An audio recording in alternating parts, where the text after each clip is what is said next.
The principal's last bell. The fluorescent lights in Lincoln High's main office buzzed like tired cicadas at 6:15 a.m. Elena Ramirez had been there since 5:30, same as every weekday for the last 22 years. Her heels, practical black pumps with a scuff on the left toe, clicked across the linoleum as she balanced a stack of disciplinary reports, a thermos of Cafe Bustelo, and the weight of 1,400 teenagers who believed the world owed them something. At 50, Elena still wore her hair in the same tight chignon she'd favored since her first teaching job in 2003. The silver streaks had multiplied, but the bun held. Discipline, she told the mirror every morning.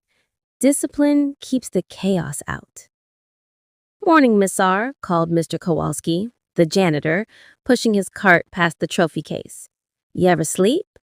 "Sleep is for people without twins in college and a husband who thinks budget is a four-letter word," she shot back, but her smile was warm. Kowalski laughed and kept moving. The twins, Mateo and Marceau, were 21, sophomores at UChicago, on full rides Elena had scraped together by tutoring nights, skipping vacations, and taking summer admin courses. Their father, Diego, taught freshman comp at the community college and hadn't brought home a paycheck that covered rent since 2019. Elena didn't mind. She minded the credit card statements, the Venmo requests at 2 a.m. for emergency concert tickets, the way Diego said "we" when he meant "you." Still, she loved them. Loved the way Mateo's essays made her cry, loved Marisol's Instagram stories of campus protests, loved Diego's terrible dad jokes. Love, she told herself, was the long game. That's why in January she'd done the unthinkable, booked a 10-day Hawaiian cruise for June. 4 cabins, hers and Diego's, one each for the twins. She'd cashed in her entire 403B penalty-free, early withdrawal be damned, taken on extra consulting for the district, and eaten ramen for dinner so many nights the twins started calling it Mom's gourmet phase. She told no one until March, when she slid the glossy brochure across the kitchen table like a royal flush. Diego's eyes went wide. "Elena, this is Princess Cruises, the one with the private balcony?" "Sweet, actually," she said, cheeks aching from smiling. Diego kissed her forehead like they were newlyweds. For one night, the Ramirez kitchen felt like a commercial for togetherness. Then came April. The headache started as a dull throb behind her left eye.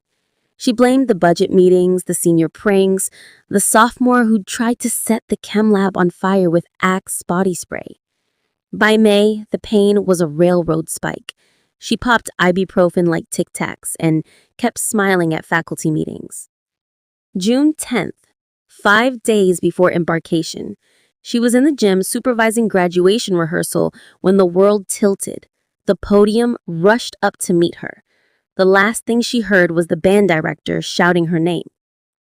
She woke in Stroger Hospital, with a tube down her throat, and Diego asleep in the vinyl chair, his mouth open like a kid waiting for the dentist. The twins hovered by the window, pale as printer paper. "Subarachnoid hemorrhage," the neurosurgeon said, flipping through scans. "Aneurysm clipped successfully, but the next 48 hours are critical. Speech, motor skills could be affected." Elena tried to ask about the cruise. Her tongue felt like wet cement. Diego squeezed her hand. "Don't worry, mi amor. We postponed everything. Family first." She believed him. They moved her to a regular room on the neuro floor. The twins brought her favorite sweater, the soft blue one Marisol had stolen in high school. Diego brought the cruise documents for when you're better. Elena signed where he pointed. Power of attorney, he said, just in case insurance needed it. Her signature wobbled, but it was hers. The next morning, Nurse Jackie, a woman with a voice like warm honey and arms that could lift a linebacker, helped Elena sit up. "You've got fight in you, Miss Ramirez. I see it." Elena managed a croaky, "Kids?" out in the hall arguing about Uber fares, Jackie said, rolling her eyes. Lord, give me strength. That afternoon, Diego gathered the twins at the foot of the bed. He looked tan already, though they hadn't left Chicago. Elena, the travel agent, called. If we cancel, we lose 90%, non-refundable. But if we go, just the three of us, you can join later when you're stronger. Elena's heart monitor beeped faster. No. Baby, it's paid for, Diego said, reasonable as ever. The kids need this. You always say experiences over things. Mateo nodded. We'll FaceTime every night, Mom, promise. Marisol's eyes were wet, but she was already scrolling flight times. There's a direct from O'Hare to Honolulu. We'd have to leave tomorrow. Elena tried to sit up. The room spun. Stay. Diego kissed her forehead again. We'll bring you a lei. Nurse Jackie says you'll be in rehab by then. They left at dawn. Elena watched the sunrise bleed pink across the lake through the window, alone except for the beep of machines. Jackie found her crying at noon. They gone? Elena nodded. Jackie's face hardened. That POA they had you sign? Let me see it. She flipped through the pages, lips tightening. This gives them access to everything. Checking, savings, the condo mortgage. Girl, they just robbed you blind with a smile. Elena's sob turned into a cough. Jackie poured water, held the straw. Who's your lawyer? Elena thought of Carla Ortiz, PTA president and junior partner at a loop firm. They'd bonded over bake sales and budget cuts.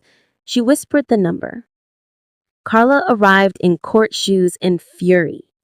Elena, I'm filing an emergency revocation today. We freeze everything, then we talk wills. Elena's voice was a rasp. Charity. Kids who can't afford SAT prep, like I was. Carla's eyes softened. Done. By evening, the accounts were locked. The cruise app showed 3 Ramirez passengers checked in at the Honolulu port, sipping Mai Tais on the Lido deck. Elena stared at the photos until Jackie took the phone. Eyes on your own paper, Miss Ramirez. You've got therapy in 20. Physical therapy was hell. Occupational therapy was worse. Speech therapy made me want to scream, but screaming required breath control she didn't have. I learned to swallow pudding without choking. I learned to say divorce without slurring. Carla visited every Friday with updates.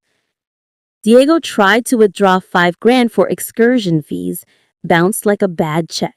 He's blowing up my phone. Elena's laugh sounded like gravel. Let him. The twins texted once, a selfie in front of a waterfall captioned, "Wish you were here." Elena didn't reply. On the day they were due back, Elena was transferred to Shirley Ryan Ability Lab. Her new room overlooked the lake, sunlight glinting off waves like scattered coins. She could wiggle all 10 toes. She could say, I'm done being the bank in one breath. Carla brought divorce papers and a new will. Everything. The condo, paid off with 20 years of her overtime, the remaining 403B, the life insurance, went to the Elena Ramirez College-Bound Fund, scholarships for first-gen Chicago public schools. The twins got trust funds accessible only after earning a degree without parental support. Diego got the 2012 Corolla and his own debt. You sure? Carla asked, pen poised. Elena signed with a steady hand. Never sure. Summer melted into fall. Elena walked with a cane, then without. She spoke in staff meetings at Lincoln High, guest lecturing on resilience. The kids called her Principal Phoenix. She hated the nickname, but loved their faces when she told them college was possible. In September, the first scholarship recipients were announced. 4 seniors from the West Side, GPAs above 3.5, essays that broke her heart in the best way. She met them in the library after school, handed them acceptance letters to U of I, DePaul, Loyola. One girl cried so hard she hiccuped. Elena hugged her. You earned this. Now go earn the next one.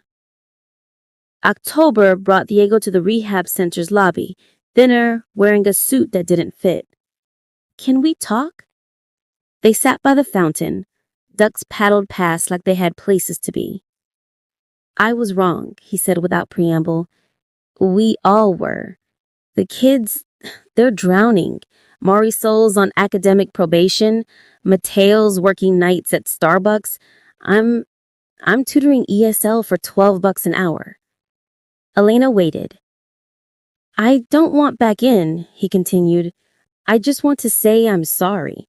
And if you ever need anything, I don't. Her voice was gentle steel. But thank you. He nodded, eyes wet. The fund? It's incredible. You always saw the big picture. She almost smiled.